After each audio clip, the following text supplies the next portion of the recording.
Good morning students. कैसे हो बेटा? बेटा आज हम नैतिक शिक्षा का पाठ सत्यार्थ प्रकाश पढ़ने जा रहे हैं। चैप्टर शुरू करने से पहले सबसे पहले संक्षेप में मैं इस ग्रंथ के बारे में बताना चाहूँगी। बेटा सत्यार्थ प्रकाश एक महान ग्रंथ है जिसकी रचना महर्षि स्वामी दयानंद सरस्वती जी ने की थी। महर्षि स्वामी दयानंद जी न केवल समाज सुधारक थे बल्कि आर्य समाज के संस्थापक भी थे। उन्होंने वेदों के प्रचार और आर्य समाज के सिद्धांतों के प्रचार और प्रसार के लिए इस महान ग्रंथ की रचना की। स्वामी जी स्वयं ये बात कहते हैं कि मेरा इस ग्रंथ को बनाने का मुख्य प्रयोजन सत्य सत्य अर्थ का प्रकाश करना है। उन्होंने सारे संसार से अज्ञान, अधर्म और असत्य को मिटाने के उद्देश्य से ही इस महान ग्रंथ सत्यार्थ प्रकाश की रचना की। तो चलिए बेटा इस चैप्टर में और जानने के लिए सबसे पहले हम इसके लर्निंग आउटकम्स के बारे में जान लें। Learning outcomes. बेटा सत्यार्थ प्रकाश के 14 समोल्लास हैं, यानी कि 14 अध्याय हैं, जिसमें वर्णित विषय वस्तु को पढ़कर उनके बारे में आप बता पाएंगे। मतलब उन 14 अध्यायों में क्या लिखा गया है, उन 14 चैप्टर्स में क्या बात बताई गई है, आप उसको पढ़कर उसके बारे में बता पाएंगे। और बेटा इस चैप्टर में ईश्वर के 5 नामों की व्याख्या भी की गई है। तो जब आप चैप्टर में आगे जाकर ईश्वर के 5 नाम पढ़ेंगे तब आप उसकी व्याख्या भी कर पाएंगे। और बच्चों स्वामी दयानंद जी के महान ग्रंथ सत्यार्थ प्रकाश को लिखने का मुख्य प्रयोजन या उद्देश्य क्या था, उसको भी आप स्पष्ट कर पाएंगे। कब? जब आप इस चैप्टर को रीड करेंगे। और बेटा एक अच्छे राजा में क्या क्या गुण होते हैं और माता पिता का बच्चों के प्रति क्या कर्तव्य है और मुक्ति का अर्थ क्या है और स्वराज्य क्या है, इन सब के विषय में आप लिख पाएंगे जब आप इन 14 समोल्लासों में पढ़ेंगे। तो चलिए बेटा अब हम चैप्टर रीड करना शुरू करते हैं। तो सबसे पहले हम ये जानते हैं कि सत्यार्थ प्रकाश लिखने का प्रयोजन क्या था, क्या उद्देश्य था। सत्यार्थ प्रकाश एक महान ग्रंथ है जिसकी रचना महर्षि स्वामी दयानंद सरस्वती जी ने की थी। स्वामी जी स्वयं कहते हैं, क्या कहते हैं कि मेरा इस ग्रंथ को बनाने का मुख्य प्रयोजन सत्य सत्य अर्थ का प्रकाश करना है। स्वामी जी ने 22 जून 1874 ईस्वी को 1874 ईस्वी को सत्यार्थ प्रकाश लिखवाना प्रारंभ किया था। स्वामी जी बोलते जाते थे और महाराष्ट्रीय पंडित श्री चंद्रशेखर जी उसे लिखते जाते थे। इस ग्रंथ में 14 समोल्लास हैं, मतलब 14 अध्याय हैं, चैप्टर्स हैं, और प्रत्येक समोल्लास अविद्या के अंधकार को मिटाकर विद्या का प्रकाश फैलाने के उद्देश्य से लिखा गया है। और बेटा इस ग्रंथ को जिन 14 भागों में बांटा गया है उसके बारे में हम आगे पढ़ेंगे। तो चलिए बेटा प्रथम समोल्लास में पढ़ते हैं कि स्वामी जी ने हमें इसमें क्या बताया है। इस समोल्लास में बताया गया है कि ईश्वर एक है परंतु उसके नाम अनंत हैं। इस समोल्लास में परमात्मा के 100 नामों की व्याख्या की गई है और उनमें से कुछ नाम हैं जैसे विराट, जो बहु प्रकार के जगत को प्रकाशित करता है, मतलब अपना प्रकाश वहाँ पर फैला रहा है। उनसे ही कई प्रकार के जगत जो हैं प्रकाशित हो रहे हैं। अग्नि, जो ज्ञान स्वरूप है, सर्वज्ञ है, हर जगह पर है और पूजा करने योग्य भी है। मित्र, जो सबका मित्र है, सबसे स्नेह करता है, सबसे प्यार करता है। बृहस्पति, बड़ों से बड़ा, मतलब सबसे बड़ा, और आकाश तथा ब्रह्मांड का स्वामी है। विष्णु, चर और अचर जगत में व्यापक है, जन के विद्यमान है। शिव, सबका कल्याण करने वाला है। यम, सब प्राणियों को कर्मों के अनुसार फल देने वाला है। ब्रह्मा, संपूर्ण जगत को रचकर बढ़ाने वाला है। बेटा, मुझे आशा है कि आपको प्रथम समोल्लास अच्छी तरह से समझ आ गया होगा। तो चलिए अब हम द्वितीय समोल्लास पढ़ते हैं कि उसमें स्वामी जी ने हमें क्या बताया है। द्वितीय समोल्लास। बेटा, इस समोल्लास में बताया गया है कि शिक्षा ग्रहण करना प्रत्येक लड़के और लड़की का जन्म सिद्ध अधिकार है और इस समोल्लास में माता को बच्चे का परम गुरु माना गया है और 5 वर्ष तक माता को ही बच्चे को शिक्षित करना चाहिए बताया गया है और 6 से 8वें वर्ष की आयु तक, मतलब 6 से 8 ईयर्स तक बालक को पिता से शिक्षा प्राप्त करनी चाहिए और 9 वर्ष की आयु में, यानी कि 9 ईयर्स में, बालक को आचार्य के पास गुरुकुल में जाना चाहिए, अर्थात शिक्षा प्राप्त करने के लिए आचार्य के पास गुरुकुल में जाना है। और इस समोल्लास में चरित्र निर्माण पर विशेष तौर पर बल दिया गया है कि अपने चरित्र को अच्छा बनाना है। तृतीय समोल्लास। इस समोल्लास में अध्यापन के विषय में बताया गया है। पढ़ने और पढ़ाने के बारे में बताया गया है कि विद्यार्थियों को किस आयु में, यानी कि किस उम्र में और किस ढंग से किस विषय का ज्ञान देना चाहिए। और इस समोल्लास में ये भी बताया गया है कि गुरुकुल में क्या क्या नियम होने चाहिए, कि किन किन रूल्स को होना चाहिए। इस समोल्लास में प्राणायाम से होने वाले लाभों के विषय में भी बताया गया है कि प्राणायाम से क्या क्या लाभ हैं। और इस समोल्लास में ब्रह्मचर्य, बेटा आपने ब्रह्मचर्य के बारे में पहले भी पढ़ा है, तथा धर्म पालन के महत्व पर भी चर्चा की गई है। स्वामी जी के अनुसार स्त्री और शूद्र को भी शिक्षा प्राप्त करने का बराबर का अधिकार होना चाहिए। इसका मतलब ये है कि उस समय स्त्री और शूद्र को शिक्षा ग्रहण करने का अधिकार नहीं था, जो कि स्वामी जी ने हमें बताया कि इनको भी, किस किस को, स्त्री और शूद्र को भी शिक्षा प्राप्त करने का बराबर का अधिकार होना चाहिए।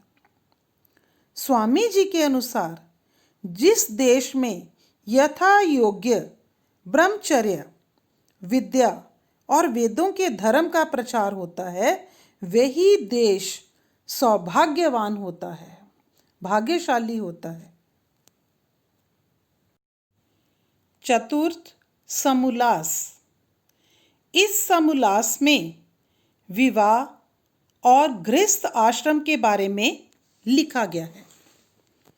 स्वामी जी के अनुसार कन्या के विवाह के लिए न्यूनतम आयु 16 वर्ष और लड़कों के लिए 24 वर्ष होनी चाहिए। वर्ण व्यवस्था भी गुण, कर्म तथा स्वभाव के आधार पर ही जानी चाहिए, जन्म के आधार पर नहीं।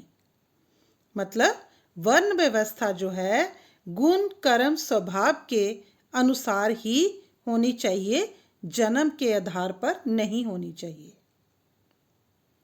और बेटा पंचम समोल्लास में स्वामी जी ने वानप्रस्थ और संन्यास आश्रम के विषय में भी बताया है कि 50 वर्ष की आयु के बाद गृहस्थ आश्रम के सारे कर्तव्य पूरे करके व्यक्ति को वानप्रस्थ आश्रम में प्रवेश लेना चाहिए और सत्य धर्म का पालन करते हुए भगवान की उपासना करनी चाहिए। बेटा आपने ये 13 चैप्टर आश्रम व्यवस्था में भी डिटेल में इसके बारे में पढ़ा है, तो मुझे उम्मीद है कि आपको चतुर्थ और पंचम समोल्लास भी समझ आ गया होगा। तो चलिए अब हम अगला समोल्लास पढ़ते हैं कि उसमें स्वामी जी ने हमें क्या बताया है। षष्ठम समोल्लास। बेटा इस समोल्लास में राजा और प्रजा के धर्म के विषय में बताया गया है और ये भी बताया गया है कि राजा का चुनाव कैसे होना चाहिए और एक राजा के क्या क्या कर्तव्य हैं, राजा का जीवन कैसा होना चाहिए, राजा को सभा के अधीन और सभा को राजा के अधीन होना चाहिए, राजा को प्रजा के साथ बिना किसी पक्षपात पूरा न्याय करना चाहिए। कहने का भाव ये है कि षष्ठम समोल्लास में राजा के चुनाव के बारे में बताया गया है और राजा के क्या क्या कर्तव्य हैं उसके बारे में भी बताया गया है। सप्तम समोल्लास। इस समोल्लास में स्वामी जी लिखते हैं कि ईश्वर निराकार है, उसका कोई आकार नहीं है और उसे आंखों से भी देखा नहीं जा सकता, पर उसकी रचना को हम अपनी आत्मा द्वारा महसूस कर सकते हैं। परमात्मा सर्वव्यापक है, मतलब हर जगह पर है, कण कण में है। ईश्वर एक है, अनेक नहीं। उसके नाम अनेक हो सकते हैं पर ईश्वर एक ही है। ईश्वर दयालु है, न्यायकारी है और सर्वशक्तिमान है। और बेटा इस समोल्लास में स्वामी जी ने ये भी लिखा है कि वेद ईश्वरीय ज्ञान है, कि वेदों में परमात्मा का ज्ञान है जो भगवान ने अग्नि, वायु, आदित्य, अंगिरा 4 ऋषियों को सृष्टि के आदि में ही मनुष्य मात्र के कल्याण के लिए दिया था। बेटा अच्छी तरह से ये 4 नाम आप याद कर लो कि किन ऋषियों को जो है वेदों में ईश्वरीय ज्ञान मनुष्य को देने के लिए कहा गया। वो नाम है अग्नि, वायु, आदित्य, अंगिरा। ये 4 ऋषि थे जिनको सृष्टि के आदि में ही, कि यानी कि जब सृष्टि का प्रारंभ हुआ तब से ही मनुष्य के कल्याण के लिए इनको ये ईश्वरीय ज्ञान दिया गया। अष्टम समोल्लास। इस समोल्लास में स्वामी जी ने सृष्टि की उत्पत्ति के विषय में बताया है। स्वामी जी के अनुसार पृथ्वी, आकाश, ग्रह, उपग्रह, मनुष्य, पशु पक्षी और पेड़ पौधे सबकी रचना परमात्मा ने की है। और बेटा इस समोल्लास में यह भी बताया गया है कि सृष्टि को उत्पन्न हुए लगभग 19608530000 वर्ष हो गए हैं। मतलब 1,96,08,53,000 वर्ष हो गए हैं। मतलब इतनी देर होगी बेटा इस सृष्टि को बने हुए। और इस समोल्लास में यह भी बताया गया है कि विदेशी राज्य चाहे कितना भी अच्छा क्यों ना हो, पर स्वदेशी राज्य के समान नहीं हो सकता, अपने देश के समान नहीं हो सकता। और विदेशी राज्य में कोई भी व्यक्ति सुखी नहीं रह सकता। जो सुख अपने देश में रहने से है वो कहीं और नहीं है, विदेश में नहीं है। ऐसा स्वामी जी ने बताया है। किसमें? अष्टम समोल्लास में। नवम समोल्लास।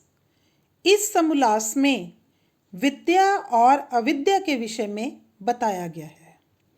मतलब ज्ञान और अज्ञान के बारे में बताया गया है। और यह भी बताया गया है कि जीव ब्रह्म नहीं है, बल्कि जीव का ज्ञान और सत्ता सीमित है। मतलब मनुष्य की शक्ति तो सीमित हो सकती है, परंतु परमात्मा की नहीं। परमात्मा सर्वज्ञ है, सर्वशक्तिमान है और उसकी सत्ता असीम है। इस समोल्लास में यह भी बताया गया है कि वर्तमान जन्म में किए गए कर्मों के आधार पर ही मनुष्य को अगला जन्म प्राप्त होता है। मतलब कि मनुष्य जो इस जन्म में कर्म कर रहा है उसके अनुसार ही उसे अगला जन्म प्राप्त होगा। दशम समोल्लास।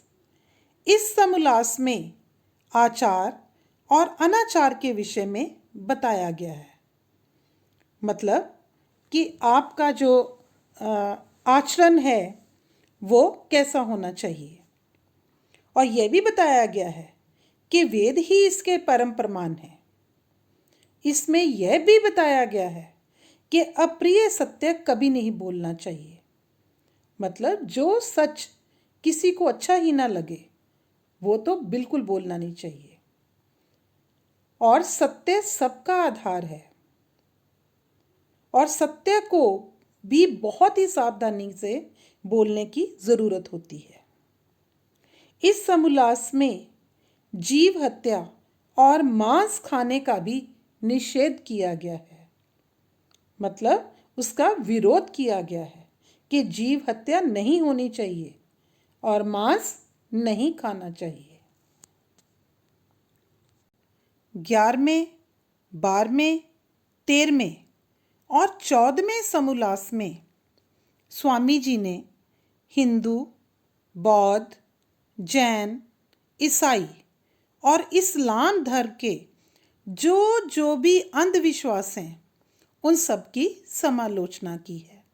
मतलब उसकी आलोचना की है, उसकी बुराई की है कि हमें इन अंधविश्वासों से दूर रहना चाहिए।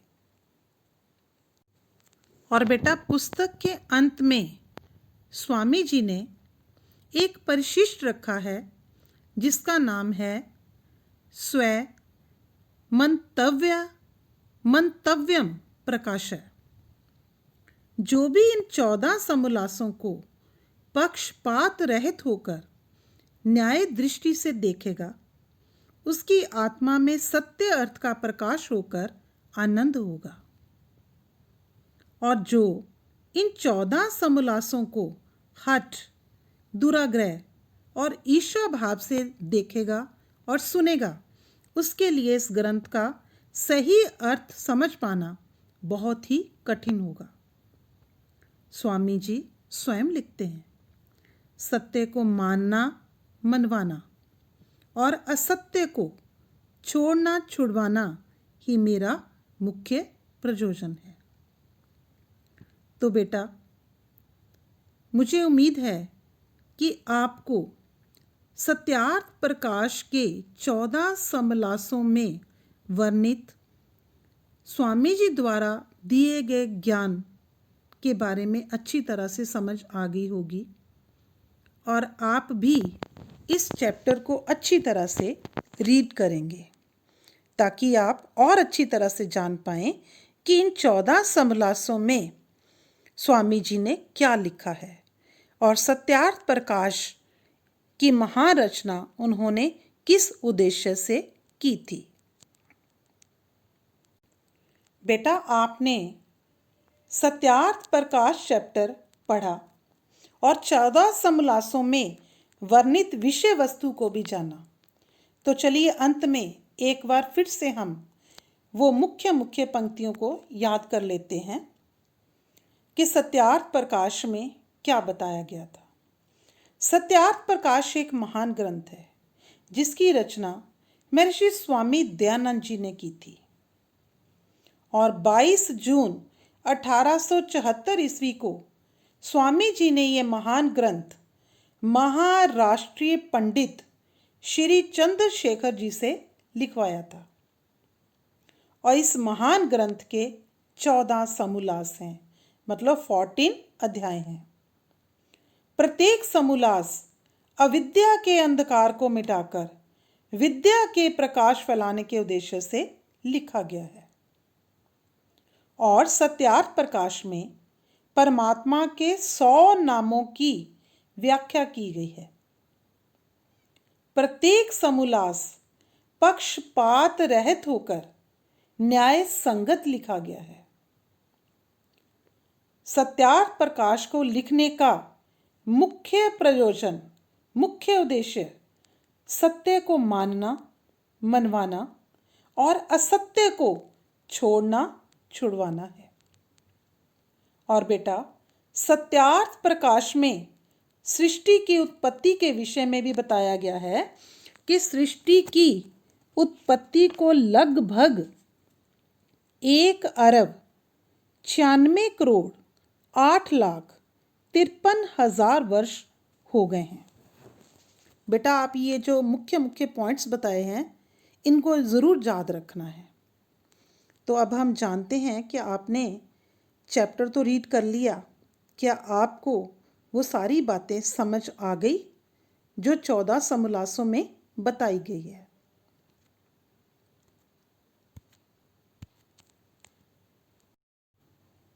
तो बेटा, अब आपने 14 समोल्लासों में वर्णित विषय वस्तु को पढ़ लिया है, तो अब आप उनके बारे में भी बता पाएंगे। और बच्चों, ईश्वर के 5 नामों को लिखकर अब आप उनकी व्याख्या भी कर लोगे। क्यों? क्योंकि आपने उनके बारे में चैप्टर में पढ़ लिया है। और स्वामी दयानंद जी के महान ग्रंथ सत्यार्थ प्रकाश को लिखने का उनका क्या उद्देश्य था, क्या प्रयोजन था, इस बात को भी आप अच्छी तरह से अब स्पष्ट कर पाएंगे। और बच्चों, आपने समोल्लासों के अंदर यह भी जाना कि एक अच्छे राजा के क्या क्या गुण होते हैं, माता पिता का बच्चों के प्रति क्या कर्तव्य है, मुक्ति का क्या अर्थ है और स्वराज्य क्या क्या अर्थ है। इन सबके विषय में अब आप डिटेल से लिख पाओगे। तो बेटा, मुझे पूरी उम्मीद है कि आपको स्वामी दयानंद जी द्वारा रचित महान ग्रंथ सत्यार्थ प्रकाश के 14 समोल्लासों में 14 अध्यायों में वर्णित विषय वस्तु का पूरा ज्ञान प्राप्त हो गया होगा। अब आपने भी चैप्टर को अच्छी तरह से रीड करना है और जो मुख्य पॉइंट्स आपको बताए गए हैं उनको भी आपने अच्छी तरह से याद करना है। तो बेटा, मुझे उम्मीद है कि आप इन गाइडलाइंस को अच्छी तरह से अपने दिमाग में रखेंगे और चैप्टर को अच्छी तरह से रीड अवश्य करेंगे। धन्यवाद।